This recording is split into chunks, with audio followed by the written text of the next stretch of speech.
ঝালকাঠির কাঠালিয়ার উত্তর চড়াইল গ্রামে গত শুক্রবার গভীর রাতে মকবুল হাওলাদারের বাড়িতে ডাকাতি, অর্থ, স্বর্ণালংকার লুট ও গুলি করে আহত করার ঘটনার সাথে জড়িত আন্তঃডাকাত দলের সর্দার ১৫ মামলার আসামি নান্না হাওলাদারকে গ্রেফতার করা হয়েছে।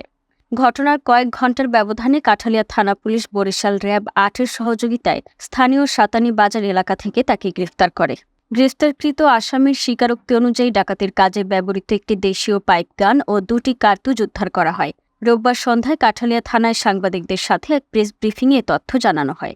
এ সময় ঝালকাঠি রাজাপুরের সিনিয়র সহকারী পুলিশ সুপার মোহাম্মদ মাসুদ রানা, কাঠালিয়া থানা অফিসার ইনচার্জ মোহাম্মদ নাসির উদ্দিন সরকার, র্যাব ৮-এর ডিএডি সুমন বিশ্বাস উপস্থিত ছিলেন। প্রেস ব্রিফিংয়ে জানানো হয়, গ্রেফতারকৃত ডাকাত সর্দার নান্না হাওলাদার ভান্ডারী উপজেলার নয়াখালী মাটিভাঙ্গা গ্রামের সুলতান হাওলাদারের ছেলে। তার বিরুদ্ধে কাঠালিয়া, পিরোজপুরের ভান্ডারিয়া ও রাজাপুর সহ বিভিন্ন থানায় ডাকাতি, খুন ও মাদক সহ ১৫টি মামলা রয়েছে।